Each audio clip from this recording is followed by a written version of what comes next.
Sumainyo ang Panginoon. At sumayo rin. Ang mabuting balita ng Panginoon ayon kay San Lucas. Papuri sa iyo, Panginoon.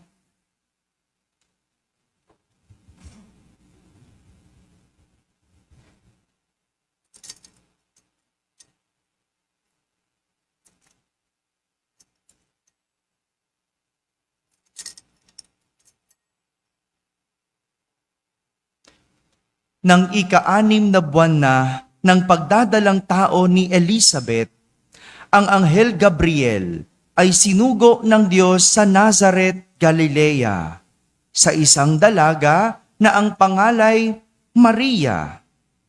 Siya'y nakatakdang ikasal kay Jose, isang lalaki buhat sa lipi ni Haring David. Paglapit ng anghel sa kinaroroonan ng dalaga, binati niya ito, "Matuwa ka, ikaw ay kalugod-lugod sa Diyos." Wika niya, "Sumasayo ang Panginoon." Nagulumihanan si Maria sa gayong pangungusap at inisip niyang mabuti kung ano ang kahulugan niyon. Kaya't sinabi sa kanya ng anghel, "Huwag kang matakot, Maria, sapagkat kinalulugdan ka ng Diyos. Makinig ka. Ikaw ay maglilihi at manganganak ng isang lalaki, at siya'y tatawagin mong Jesus. Magiging dakila siya at tatawaging anak ng kataas-taasan. Ibibigay sa kanya ng Panginoong Diyos ang trono ng kanyang amang si David. Maghahari siya sa angkan ni Jacob magpakailanman, at ang kanyang paghahari ay walang hanggan." "Paanong mangyayari ito, gayong ako'y dalaga?" tanong ni Maria. Sumagot ang anghel, "Bababa sa iyo ang Espiritu Santo at lililiman ka ng kapangyarihan ng kataas-taasan. Kaya't banal ang ipanganganak mo at tatawaging anak ng Diyos. Natatandaan mo ang iyong kamag-anak na si Elizabeth? Alam ng lahat na siya ay baog, ngunit naglihi siya sa kabila ng kanyang katandaan. At ngayoy, ika-6 na buwan na ng kanyang pagdadalang tao, sapagkat walang hindi mapangyayari ang Diyos." Sumagot si Maria, "Ako'y alipin ng Panginoon. Mangyari sa akin ang iyong sinabi." At nilisan siya ng anghel. Mga kapatid, ang mabuting balita ng Panginoon. Pinupuri ka namin, Panginoong Jesucristo. Umupo ang lahat at makinig sa homilia. Isang magandang umaga po sa inyong lahat. Pakigising ang katabi, sabihin, "Pinagpalang umaga sa iyo." Ganon din sa mga nasa barangay na nakakapakinig ng ating banal na misa, sa lahat ng mga nasa tahanan na nagsisimba via online, at sa lahat na nasa abroad, kasama kayo sa aming banal na pagdiriwang dito sa ating parokya. Simulan natin muli ang ating pagninilay sa isang kwento. At ngayong umagang ito, ang aking kwento ay tungkol sa isang lalaki na mahilig tumulay sa lubid. Meron ba ditong magaling tumulay sa lubid? Wala, no? Wala. Itong lalaking ito true to life story ito, ha? Itong lalaking ito ay isang Pranses na magaling tumulay sa lubid, na ang pangalan ay Charles Blondin. Sumikat siya noong 1860. Nang tawirin niya ang Niagara Falls. Marami siyang pagpapatunay kung gaano siya kagaling tumulay. Tumulay siya sa lubid na may dalang sako ng bigas. Tumulay din siya sa lubid ng pikit at may piring ang mata. At habang nagluluto ng itlog, tumulay din sa lubid, no? Galing, no? Okay, ganyan kagaling itong si Charles Blodin, no? Natulay nga niya yung Niagara Falls Yun pa ba? 'Di ba? Isang beses nagtangka muli itong si Charles Blodin na tumulay sa lubid. Pero sa pagkakataong ito, siya'y nakabisikleta. At tinanong niya ang mga tao kung naniniwala ba sila na makakatulay siya gamit ang bisikleta. Nagsigawan ng mga tao. At sabi nila, oo, naniniwala kami sa iyo. Kayang-kaya mo yan. Magaling ka. Napatunayan mo na yan. At ganun nga ang nangyari. Tumulay itong si Charles Blodin gamit ang bisikleta at natawid niya ang lubid. Nakarating siya sa kabilang dulo gamit ang bisikleta. Pero ang susunod na gagawin ni Charles Blodin ay kakaiba. Muli siyang nagtanong sa mga tao kung naniniwala ba siyang kaya niya itong ulitin. Siyempre, sumigaw ang mga tao, oo, naniniwala kami. Nagawa mo nga ng isang beses At marami pang beses, kayang-kaya mo yan. Sisiw lang yan sa'yo. At naniwala naman. Nabilib naman itong si Charles Blodin sa mga sinasabi ng tao. Pero, nagtanong siya sa mga tao, gagawin ko ito ng may angkas. Sino sa inyo ang gustong umangkas? At walang nagtaas ng kamay. Walang nangahas, sumubok. Ang kwentong ito ay nagpapakita kung ano nga ba talaga ang pananampalataya. Sabi nyo nga po, pananampalataya. Ito ang nais ituro sa atin ng ating ebanghelyo sa araw na ito. Gaya na lang ni Akas sa ating unang pagbasa. Malinaw sa kanya na hindi siya hihingi ng palatandaan sa Panginoon para siya ay subukin.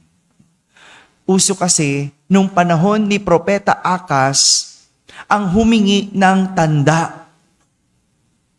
Ang magpakita muna ng tanda bago paniwalaan ang isang bagay. Kumbaga, to see is to believe. Uso noon. Pero parang uso pa rin naman sa ibang taong ngayon. 'Di ba? Yung magdadasal, tapos hihingi ng tanda, Lord, bigyan mo naman ako ng sign. Sino yung humihingi ng ganyan? Hello?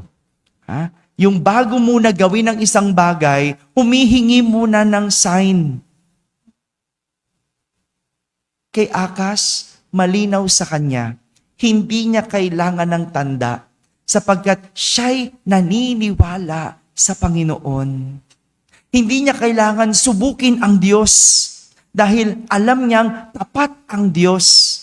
Marami sa atin, simba ng simba, pero hindi naniniwala na tapat ang Diyos.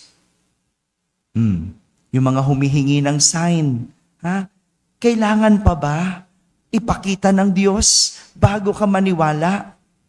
Ano pang paniniwala mo? Nakita mo na. Ano pang pananampalataya doon? Nakuha mo na. Hello? Di ba? Marami sa atin ganun pa rin magdasal. Humihingi ng sign, humihingi ng tanda. Ano pang dinadasal mo? Nakita mo na Nakuha mo na. O sige, may puting rosas ka, pakasalan mo. O sige, yan ang nangyari, yan ang kondisyon. Di ba? Pero tingnan mo, no? Yung mga sign na hinihingi natin, sino rin nagbibigay? Tayo. Ikaw rin nagsasabi sa Diyos, no, Lord, pag may dumaan na lalaki, baka sign na yan. Diba? Kung ano-ano mga hinihingi natin sa Diyos, di ba? Na madalas naman, sa atin galing. Pero kay Akas, malinaw. Malinaw siyang hindi niya susubukin ang Diyos dahil wala nang kailangan patunayan pa ang Diyos. Siya'y nananampalataya sa Diyos. Dahil kahit wala siyang makita, siya ay naniniwala. Siya ay nananampalataya. Ika nga ni San Agustin, faith is to believe what we do not see. Ang pananampalataya ay paniniwala sa bagay na hindi natin nakikita. And the reward of faith is to see what we believe. At ang gantimpala ng pananampalataya ay ang makita ang ating pinaniniwalaan. Ganito ang nangyari kay Maria sa ating ebanghelyo. Nang minsan siyang dalawin ng Anghel Gabriel para sabihin sa kanya ang plano ng Diyos na siya'y magiging ina ng anak ng Diyos. Natatawagin niyang Jesus. Paano mo paniniwalaan ang ganitong salita? At paano ka tutugon sa ganitong plano kung hindi mo nakikita na pwedeng mangyari ang lahat ng sinabi ng anghel? Paano? Hindi ba ang hirap? Kaya nga, napatanong si Maria, paano mangyayari ito? Gayong ako'y dalaga. Sa pananampalataya, hindi masama ang magtanong. Ulitin ko po, sa pananampalataya, hindi masama magtanong. Sa halip na humingi ka ng sign, magtanong ka sa Diyos. Lord, sasagutin ko na ba? O ganyan. Lord, magre-resign ba ako? Ganon. Lord, yayaman ba ako? Lord, makakapag-asawa ba ako? Lord, tutuluyan ko ba? Lord, hihiwalayan ko ba? Pwede magtanong. At yan dapat ang ginagawa natin sa ating mga dasal. Kung ikaw ay nananampalataya sa Diyos, tanungin mo. Pwede naman Hindi masama. Hindi masama magtanong. Hindi masamang alamin ang isang bagay. Dahil hindi hahayaan ng Diyos na hindi natin alam ang ating sinasampalatayanan. Kaya sa huli, walang naisagot si Maria, kundi ako'y alipin ng Panginoon. Mangyari sa akin ang iyong sinabi. Sa panahong imposible, manampalataya. Sa panahong hindi nakakaunawa, manampalataya. At sa panahon ng pagsubok, manampalataya. Pwedeng magtanong, pero ang pangako ng Panginoon, hindi kanya hahayaang hindi nakakaunawa. Have faith. Talon. Hindi mo man nakikita, manampalataya. Hindi mo man naintindihan, sumampalataya. Basta, sa Diyos mo ibinibigay ang iyong paniniwala. Masama kung hindi ka naniniwala, pero sa iba mo pa binibigay ang iyong pananampalataya. Iba yon. Magkaiba yon. Si Maria, hindi man niya nakita ang buong kwento, hindi man niya maintindihan ang buong mangyayari, sumampalataya. Sinuko ang sarili sa Diyos. Hinayaan ang Diyos na gawin ang kanyang plano at sa huli, naging babaeng bukod na pinagpala. That's the reward of faith. Ang makita mo ang sinasampalatayanan mo. Yung mga estudyante rito na nahihirapan, hindi alam kung makakapagpatapos ng pag-aaral, manampalataya. Have faith. Pero papasok ka sa eskwela. Hindi pwedeng nananampalataya, nasa simbahan lang, hindi nag-aaral. Hindi. Yung mga may karelasyon dyan na nagdadasal, mag-aasawa ba ako? Oh, have faith. Ha? Have faith. No? Intayin mo lang. No? Pagdasal mo. No? Pagdasal mo lang. At sa huli, ibibigay din yan sa iyo. Mga kapatid, ulit, sa panahong imposible, manampalataya. Sa pagkakataong hindi makaunawa, manampalataya. At sa panahon ng pagsubok, manampalataya.